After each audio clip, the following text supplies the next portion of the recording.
Hauptmann Friedrich Lenhardt said 11 words into a field telephone at 0340 hours on the morning of November 11th, 1943, somewhere in the mountains above a nameless Italian valley, and the radio operator who logged the call wrote them down exactly as spoken because he did not trust his memory to hold them otherwise.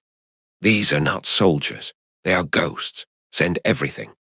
9 minutes later, the line went dead. It would be 6 hours before anyone from regimental headquarters managed to raise Lenhardt's position again. And when they did, the voice that answered was not his. Lenhardt was not a man given to exaggeration. His file, recovered years later from a captured records depot, describes an officer of almost clinical precision, the kind of soldier who annotated his own after-action reports with corrections when he felt his prose had drifted even slightly toward the dramatic. He had commanded a company in Poland in 1939, when the war still felt, to men his age, like something that might be over by Christmas. He had fought in France in 1940, in the kind of fast, decisive campaign that convinced an entire generation of German officers that modern war rewarded speed and audacity above all else. He had spent 18 months in North Africa under Rommel, where he learned a harder lesson that speed and audacity meant nothing against an enemy who simply refused to be where your intelligence said he would be. By the time he reached the mountains of central Italy in the autumn of 1943, Lenhardt had developed a professional reputation for being difficult to surprise. His fellow officers used to joke that he slept with one eye permanently open, a habit acquired, he once explained. Not from fear, but from the number of times I have discovered that the war does not wait for a convenient hour to introduce itself. He believed, as most competent officers of his generation believed, that darkness was simply another terrain feature dangerous. Yes, disorienting, certainly, but ultimately a problem that discipline and proper procedure could manage. Post a sufficient number of sentries. Establish overlapping fields of fire. Rotate the watch so no man stood alone too long with his mind working against him. Do these things correctly, and the night became simply another version of the day, slower and more tedious, but not fundamentally more dangerous. He would spend the last 6 weeks of his active command in Italy learning that this, too, was a theory that worked perfectly right up until it didn't. The 9th Ranger Battalion was activated in the spring of 1943 at a training facility in the mountains of Tennessee, built around a single, almost stubbornly narrow premise. That a unit small enough to move like a rumor and trained specifically to operate in total darkness could accomplish, with 40 men, what a conventional battalion of 800 would need artillery and armor to attempt. The men who filled its ranks were volunteers pulled from existing infantry and airborne units, screened not primarily for physical strength, though the physical standards were brutal, but for something the battalion's founding Carter called, in training documents later studied by post-war military historians, comfort in the absence of light. Candidates were tested, repeatedly and without warning, in total darkness. Navigation exercises through unfamiliar terrain with no visual reference points, hand-to-hand combat drills conducted blindfolded marksmanship qualification fired at muzzle flash and sound alone. Men who found the darkness disorienting, who needed the reassurance of sight to function, washed out regardless of how well they performed in daylight. The battalion did not consider this a flaw in those men. It simply was not what the unit needed. Lieutenant Colonel Everett Cross, who commanded the 9th from its activation, described the underlying philosophy in a training memorandum that circulated, in condensed form, as something close to the battalion's unofficial motto. Every army trains its soldiers to survive the night. We are training ours to own it. The training itself borrowed, deliberately, from methods more commonly associated with hunting than with conventional infantry doctrine. Movement discipline was drilled until it became reflexive. Men learned to cross open ground in total silence, to communicate through touch and prearranged signals rather than voice, to hold absolutely still for periods that instructors described, without exaggeration, as longer than most men believe they are capable of holding still, right up until they discover otherwise. There was a phrase used within the battalion, coined by one of its earliest instructors, and repeated so often it eventually appeared, half-jokingly, stenciled above the door of the mess hall. The dark is not empty, it is simply where we live now. By the time the 9th Ranger Battalion arrived in Italy in October of 1943, its men had spent 7 months being built, deliberately and specifically, into the exact shape of the fear that would eventually creep into Hauptmann-Lenhardt's radio reports. There was a final stage of the training, mentioned only briefly in the battalion's surviving records, but described at length by veterans interviewed decades later, that the men referred to among themselves simply as the wait. In the last 2 weeks before a candidate was formally accepted into the battalion, he was assigned, alone, to hold a single static observation position through an entire night, with no relief, no communication, and strict instructions to remain absolutely motionless regardless of what he heard or believed he saw moving in the darkness around him. Instructors would deliberately walk close to these positions in the dark, sometimes within arm's reach, testing whether the candidate's discipline held. One veteran, describing the exercise to a historian decades afterward, put it this way: "It wasn't really about testing whether you could stay still. Anybody can stay still for an hour.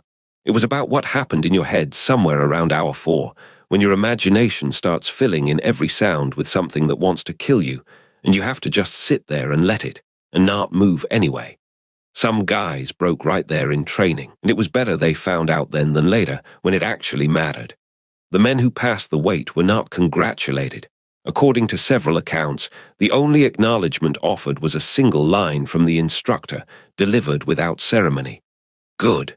Now you know what the enemy is going to feel like someday when it's you out there instead of him." It was, in its way, the entire philosophy of the battalion, compressed into a single sentence, the recognition that the fear the Rangers were trained to endure in training was precisely the fear they were being built to inflict later on someone else. The first documented contact came at a forward German observation post on a ridge overlooking a supply road. The 9th had been tasked with mapping, not attacking. The mission called for reconnaissance only. What the German records describe, however, suggests the reconnaissance did not remain purely passive for long. Jeffreiter Otto Riemann, one of 3 survivors from the observation post, told his interrogators the following week that his position, 6 men, dug in, with clear fields of fire in every direction, had been overrun without any of the sentries reporting contact. "We heard nothing. There was no warning. 3 of my comrades were gone before the rest of us understood we were under attack at all, and by the time we did understand, it was already finished. I do not know how a man crosses 40 meters of open, moonlit ground without being seen. I have asked myself this question every night since, and I do not have an answer that satisfies me."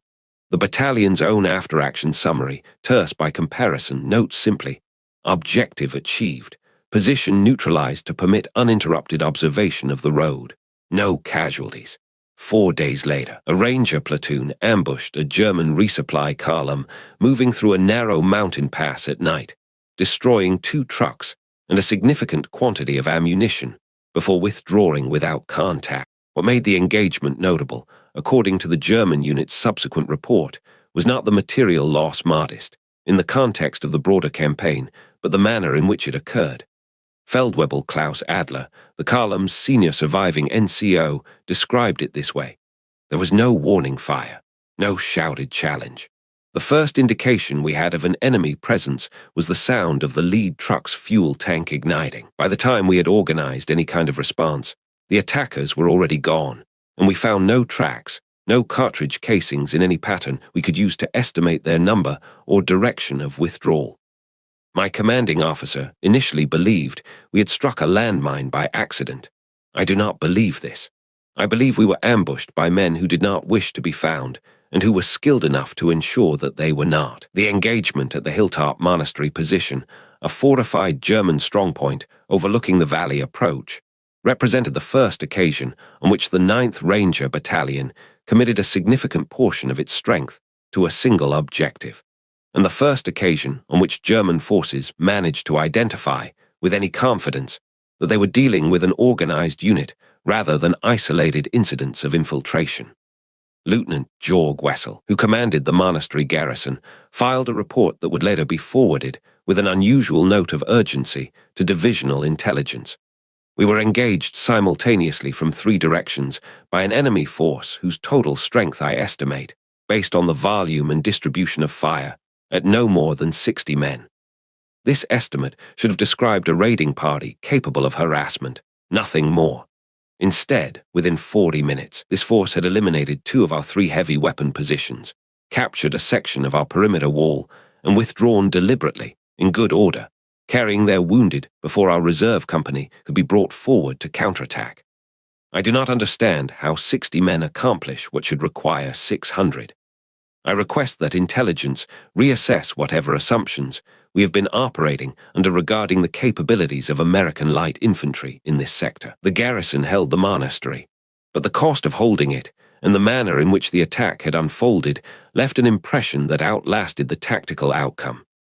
Wessel's report is the first in the surviving German record to use, in reference to the 9th, a word that would recur with increasing frequency over the following weeks: Gespenster. Ghosts. A 12-man Ranger demolition team was assigned to destroy a stone bridge that represented the only viable crossing for German armor attempting to reinforce the sector. The bridge was guarded by a reinforced platoon with prepared defensive positions on both banks, a garrison that, by any conventional calculation, should have made a 12-man approach effectively suicidal. The team's own account, reconstructed from a post-mission debrief, and later included in a regimental history, describes the operation with the same understated precision that characterizes most surviving Ranger testimony from the campaign. Staff Sergeant Wendell Cobb, who led the team, told the debriefing officer, "We didn't fight our way in. Wasn't the point. Point was to get the charges set and get out clean, so that's what we did. Took us about 4 hours to cross 600 meters of ground with sentries posted every 50. Nobody saw us until the charges went off." The German garrison's report, filed the following morning, offers a rather more startled account. Unteroffizier Hans Brenner, the senior surviving NCO, wrote, "The bridge was destroyed at approximately 0230 hours. No alarm was raised prior to detonation. A subsequent search of the immediate area revealed no trace of the demolition team, no footprints in the frost-covered ground that we could positively attribute to the intrusion, no discarded equipment, nothing. I have served 2 years in this theater. I have never encountered an enemy capable of approaching a defended position across open, sentried ground without leaving any evidence of having done so. The bridge's destruction delayed a planned German armored reinforcement by 9 days that, according to the divisional history compiled after the war, proved decisive in allowing Allied forces to consolidate the sector before the reinforcement could arrive at all. The final engagement, the one that produced the 11 words logged by Lenhardt's radio operator, occurred at a forward German command post that the 9th Ranger Battalion had been tasked with raiding in order to disrupt coordination ahead of a planned Allied advance. Lenhardt's position was garrisoned by a reinforced company, roughly 120 men, with prepared defenses, interlocking fields of fire, and a rotation of sentries specifically designed to prevent the kind of infiltration that had, by that point, become the subject of increasingly anxious discussion throughout the sector. What happened over the following 2 hours exists in fragments Lenhardt's own radio log, cut short. A partial account from Feldwebel Anton Roeder, one of the position's survivors, given during a post-war interview conducted for a regimental history project, and the physical evidence catalogued by the relief force that reached the position at dawn. Roeder's account, delivered decades later with the flattened, careful tone of a man who had spent a long time deciding how much of what he remembered he was willing to say aloud, described the attack as beginning with no perceptible warning. The first thing any of us knew was that the machine gun position on the eastern perimeter had stopped firing during a routine test burst and did not resume. Hauptmann Lenhardt went to investigate personally, which was his habit. He did not like reports he had not verified himself. I did not see what he found there. I only heard, over the radio a few minutes later, what he said. The relief force, arriving at dawn, found the position's perimeter defenses largely intact, but its interior positions systematically neutralized a pattern the relief force's commanding officer described in his own report as inconsistent with a conventional assault, and more consistent with an enemy that had already been inside our position for some time before any of the garrison became aware of it. Lenhart survived the engagement. He was found, according to the relief force's report, in a forward observation trench, wounded but conscious, having personally accounted for at least 2 of the attacking force before the Rangers withdrew, carrying their own wounded, roughly 90 minutes before the relief column arrived. His first coherent statement to the relief force's commanding officer, recorded in that officer's own field notebook, was a question rather than a report. Did anyone see them arrive? I would like very much to understand how they arrived. No one had. Corporal Wendell Cobb, the demolition team leader from the bridge operation, was 23 years old, from a logging town in the Pacific Northwest, and had, according to men who served alongside him, a reputation within the battalion for a kind of patience that other Rangers found almost unsettling. One veteran, interviewed for a regimental oral history project years later, described watching Cobb hold a single position, unmoving, for nearly 5 hours during a training exercise, waiting for an instructor role-playing an enemy sentry to finally look away. Most guys couldn't do it. Your legs cramp. Your mind starts arguing with you, telling you it doesn't matter. Just move a little. Nobody will notice. Cobb just didn't have that argument going on inside him. Or if he did, he never let on. Asked once by a war correspondent what allowed him to remain motionless for such extended periods without breaking concentration, Cobb reportedly considered the question for a long moment before answering. In the same unhurried tone, the correspondent noted throughout the interview, "Guess I just figured the ground wasn't going anywhere, and neither was I, until the job was done. Wasn't really thinking about the time. Was just thinking about the charges and getting them set right." Private First Class Ansel Marsh, who served on the raid against Lenhart's command post, was 18 years old, the youngest man in his platoon, and by his own later account, the man least suited by temperament for the work the battalion demanded of him. "I was scared of the dark as a kid," he told an interviewer decades after the war, with a small, genuinely bewildered laugh. "Scared of my own closet. Don't know how I ended up in an outfit built entirely around being comfortable in it. Guess the army has a way of finding out things about you that you didn't know yourself." Marsh was among the last 3 men to withdraw from Lenhart's position, covering the extraction of a wounded comrade under fire in the position's interior trenches. When asked what he remembered most clearly from those final minutes, he did not describe fear or the confusion of close combat, or any of the details a screenwriter might have reached for. "Remember how quiet it got, right at the end, right before we pulled out. Everybody doing their job, nobody talking more than they had to. Felt less like a fight and more like, I don't know, like moving furniture. Everybody just doing their piece of it quiet, so the whole thing comes together right." The report that traveled furthest through the German chain of command in the aftermath of the campaign came from General Major Kurt Albrecht, the divisional commander whose sector had absorbed the majority of the 9th Ranger Battalion's operations that autumn. Albrecht's post-war memoir, published privately in the 1950s, devotes an unusually long passage to the battalion, longer, by his own admission in the text, than his treatment of any single enemy formation encountered during 6 years of continuous service. "I had commanded troops against the British, the French, the Soviets, and by the autumn of 1943 against the Americans in North Africa and Sicily as well," he wrote. "I had developed, as any officer of experience develops, a working sense of how darkness affects the conduct of war, how it favors the defender who prepares properly, how it punishes the attacker who moves without discipline. This understanding served me reliably for 4 years. It did not serve me in the mountains of Italy in the autumn of 1943. I encountered there a unit that had, as far as I could determine through every method of intelligence available to me, simply removed darkness as a variable from its own calculations entirely. My officers reported positions overrun without warning, sentries eliminated without alarm, objectives destroyed by forces that left no trace of their approach or withdrawal. I do not offer this as an excuse for the losses my division sustained in that sector, nor as a criticism of the men under my command, many of whom were experienced and capable soldiers operating under difficult conditions. I offer it because I believe it is the most accurate professional assessment I am capable of providing. For 6 weeks, my division was fighting an enemy that had, through training and selection I still do not fully understand, made the night itself into a weapon. And I had no doctrine, no precedent, and ultimately no effective countermeasure to offer in response. He closes the passage with a line that his editor, according to a note preserved with the manuscript, wished to soften. Albrecht refused. Hauptmann Lenhardt, one of my most capable and least excitable officers, described what his position encountered that November as ghosts. I did not correct him at the time, and I have found in the years since that I have never developed a better word to offer in its place.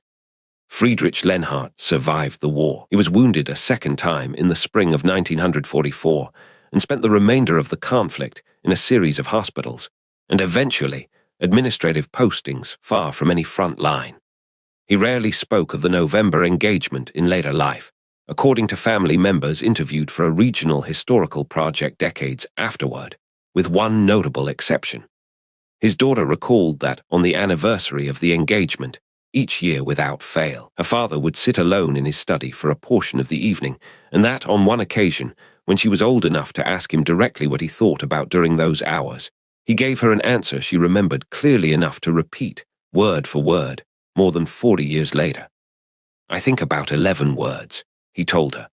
"I said them into a radio because I did not have better ones available, and I have spent the rest of my life discovering that I still do not. I was wrong about a great many things in that war. I do not believe I was wrong about that." The men of the 9th Ranger Battalion, for their part, rarely used the German word themselves, and rarely discussed the engagements in the dramatic terms that crept into the enemy's own reports. But the phrase followed them regardless, translated and repeated first as intelligent shorthand, then as something closer to reputation, then by the final months of the Italian campaign as something the men themselves had quietly, almost reluctantly, begun to accept as simply what they were now called by the units they faced. Lieutenant Colonel Cross, asked after the war whether he had ever anticipated the nickname his battalion would earn, gave an answer that several of his former officers remembered clearly enough to repeat in later interviews. "I didn't set out to build ghosts," he said. "I set out to build men who could do a hard job in the dark without getting themselves killed doing it. If the enemy wants to call that something out of a story, I suppose that's their business. I only ever cared whether it worked, and it worked." They did not choose the name. They did not need to embrace it, and mostly, in their own accounts, they did not. But it followed them anyway, from one dark ridge to the next, because it was, in the end, the only word the men trying to stop them ever found that fit. Ghosts do not announce themselves. They arrive, they finish what they came to do, and they are gone before anyone can be entirely certain they were ever there at all. That is the whole of the story. That is all it ever was.